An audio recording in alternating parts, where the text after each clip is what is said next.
بسم اللہ الرحمن الرحیم۔ اللہ رب العزت سے دعا ہے کہ آپ سب کو حفظ و امان میں رکھے اور امید ہے کہ آپ سب خیریت سے ہوں گے۔ السلام علیکم۔ آج ہم نے ہجرت نبوی صلی اللہ علیہ وآلہ وسلم سبق کی مشق کرنی ہے، جو کہ مولانا شبلی نعمانی نے لکھا ہے۔ پہلا سوال ہے، مختصر جواب دیں۔ جو سلف ہے، ہجرت نبوی صلی اللہ علیہ وآلہ وسلم سے کیا مراد ہے؟ جواب ہے، رسول کریم صلی اللہ علیہ وآلہ وسلم کا اللہ کے حکم کے مطابق مکہ چھوڑ کر مدینہ تشریف لے جانا ہجرت نبوی صلی اللہ علیہ وآلہ وسلم کہلاتا ہے۔ کفار مکہ نے نبی کریم صلی اللہ علیہ وآلہ وسلم پر بہت زیادہ ظلم و ستم ڈھانا شروع کر دیے تھے، جس کی بنا پہ اللہ تعالیٰ نے حکم دیا کہ آپ مکہ کو چھوڑ دیں اور مدینہ تشریف لے جائیں۔ جز بے ہے، رسول پاک صلی اللہ علیہ وآلہ وسلم نے نبوت کے کون سے سال ہجرت فرمائی تھی؟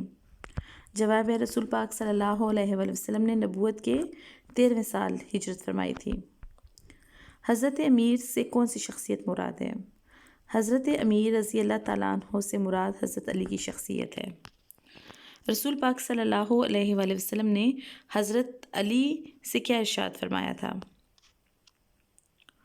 رسول پاک صلی اللہ علیہ وآلہ وسلم نے حضرت علی سے فرمایا، مجھ کو ہجرت کا حکم ہو چکا ہے، میں آج مدینہ روانہ ہو جاؤں گا، تم میرے پلنگ پر میری چادر اوڑھ کر سو رہو، صبح کو سب کی امانتیں واپس دے آنا۔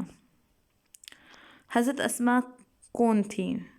حضرت اسماء حضرت ابوبکر صدیق کی بیٹی اور حضرت عائشہ کی بڑی ہمشیرہ تھیں۔ قریش نے رسول پاک صلی اللہ علیہ وآلہ وسلم اور حضرت ابوبکر صدیق کو گرفتار کرنے کا کیا انعام مقرر کیا تھا؟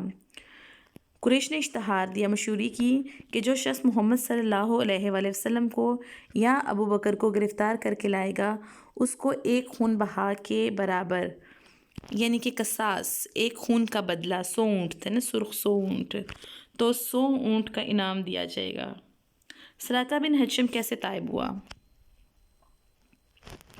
سراقہ بن حشم جو ہے وہ بالکل اس وقت جب نبی کریم صلی اللہ علیہ وآلہ وسلم اور حضرت ابوبکر صدیق جو ہیں وہ روانہ ہوتے ہیں، غار سے نکلتے ہیں، تو اس وقت پہنچ جاتا ہے ان کے پیچھے، اور اس کا جو گھوڑا ہے وہ ٹھوکر کھاتا ہے اور گر جاتا ہے، اور سراقہ بن حشم کیا کرتا ہے کہ ترکش سے فال کے تیر نکالتا ہے کہ حملہ کرنا چاہیے یا نہیں، جواب میں نہیں نکلتا ہے۔ لیکن 100 اونٹوں کا جو معاوضہ ہے وہ ایسا تو نہیں ہے کہ تیر کی بات مان لی جاتی، وہ دوبارہ گھوڑے پہ سوار ہوتا ہے اور آگے بڑھتا ہے، اور اس بار گھوڑے کے جو پاؤں ہیں گھٹنوں تک زمین میں دھنس جاتے ہیں، اور گھوڑے سے اترتا ہے اور پھر فال نکالتا ہے، اور پھر وہی جواب آتا ہے کہ نہیں۔ لیکن مقرر تجربہ ایسا تجربہ ہوتا ہے جو بار بار کیا جاتا ہے، نے اس کی ہمت پست کر دی اور اسے یقین ہو گیا کہ یہ کوئی اور آثار ہیں۔ حضرت محمد صلی اللہ علیہ وآلہ وسلم کے پاس جاتا ہے اور امن کی درخواست لکھ دینے کو کہتا ہے۔ حضرت ابوبکر صدیق کا غلام عامر بن فہیرہ جو ہیں، انہوں نے چمڑے کے ایک ٹکڑے پر فرمان امن لکھ دیا، اور اس طرح سراقہ بن حشم جو ہے وہ طائب ہو جاتا ہے۔ متن کو مد نظر رکھتے ہوئے موضوع الفاظ کی مدد سے خالی جگہ پر کرنی ہے۔ پہلا ہے، حافظ عالم نے مسلمانوں کو دارالامان ڈیش کی طرف رخ کرنے کا حکم دیا، مدینہ۔ نبوت کا 13واں سال شروع ہوا اور اکثر صحابہ مدینہ پہنچ چکے تو وحی الہی کے مطابق حضرت محمد صلی اللہ علیہ وآلہ وسلم نے بھی مدینہ کا عزم فرمایا۔ 13واں سال، نبوت کا 13واں سال۔ اس وقت بھی آپ صلی اللہ علیہ وآلہ وسلم کے پاس بہت سی ڈیش جمع تھیں، امانتیں۔ ڈیش کو معلوم ہو چکا تھا کہ قریش آپ صلی اللہ علیہ وآلہ وسلم کے قتل کا ارادہ کر چکے ہیں، جناب امیر۔ ڈیش سے پہلے قرارداد ہو چکی تھی، معاہدہ ہو چکا تھا حضرت ابوبکر صدیق سے۔ اس طرح 3 راتیں غار ثور میں گزاریں۔ غلط اور درست کی نشاندہی کرنی ہے۔ دعوت حق کے جواب میں ہر طرف سے تلوار کی دھاریں سنائی دے رہی تھیں، درست۔ حافظ عالم نے مسلمانوں کو دارالامان حبشہ کی طرف رخ کرنے کا حکم دیا، غلط۔ نبوت کے 13ویں سال اکثر صحابہ مدینہ پہنچ چکے تھے، درست۔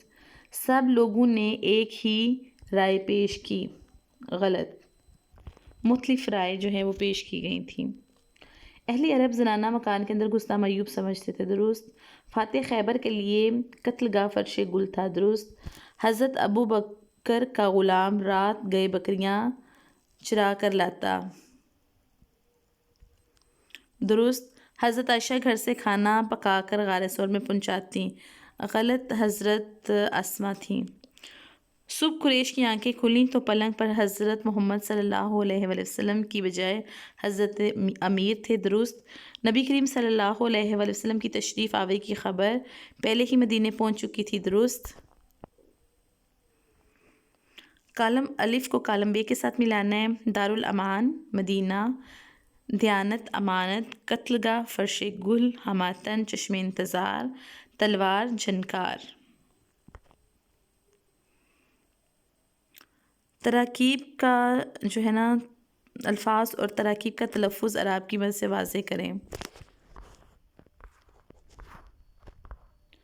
حافظ عالم، وجود اقدس، دارالامان، قبائل، محاصرہ، عداوت، بوسہ گاہ خلائق، قتل گاہ فرش گل۔ اگلا سوال ہے، معنی لکھیں اور جملوں میں استعمال کریں۔ دعوت حق، اسلام قبول کرنے کی پیشکش، دین کی تبلیغ۔ غیر مسلموں کو دعوت حق دینا ہر مسلمان کا فرض ہے۔ ہدف نشانے کو کہتے ہیں۔ کسی بھی ہدف کو حاصل کرنے کے لیے سخت محنت کی ضرورت ہوتی ہے۔ معیوب برے کو کہتے ہیں۔ آج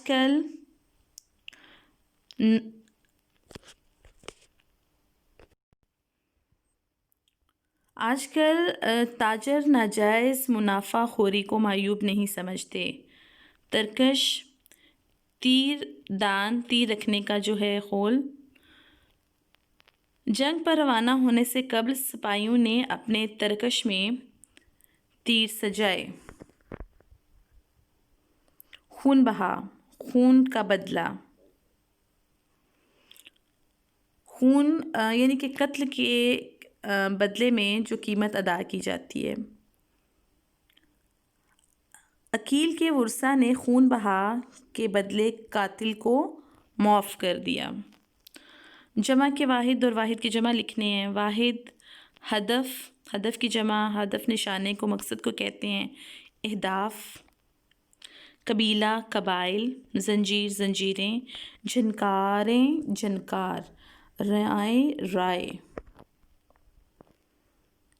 الفاظ کے معنی، آستانہ مبارک، چوکھٹ مبارک، گھر۔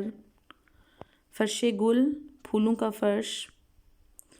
بوسہ گائے خلائق، مخلوق کے چومنے یا بوسہ دینے کی جگہ۔ گراں بہا، قیمتی۔ ہماتن، چشم انتظار، بہت زیادہ انتظار۔ گھر کا کام یہ ہے کہ آپ نے ہجرت نبوی صلی اللہ علیہ وآلہ وسلم کی مشق یاد کرنی ہے۔ توبہ کا خیال خوش بختی کی علامت ہے، کیونکہ جو اپنے گناہ کو گناہ نہ سمجھے وہ بدقسمت ہے۔ خوبصورت پیغام کے ساتھ نماز کی پابندی کریں اور قرآن مجید کو ہر روز پڑھنے کی اپنی عادت بنائیں۔ اپنی دعاؤں میں ہمیں بھی شامل رکھیے گا۔ اللہ حافظ۔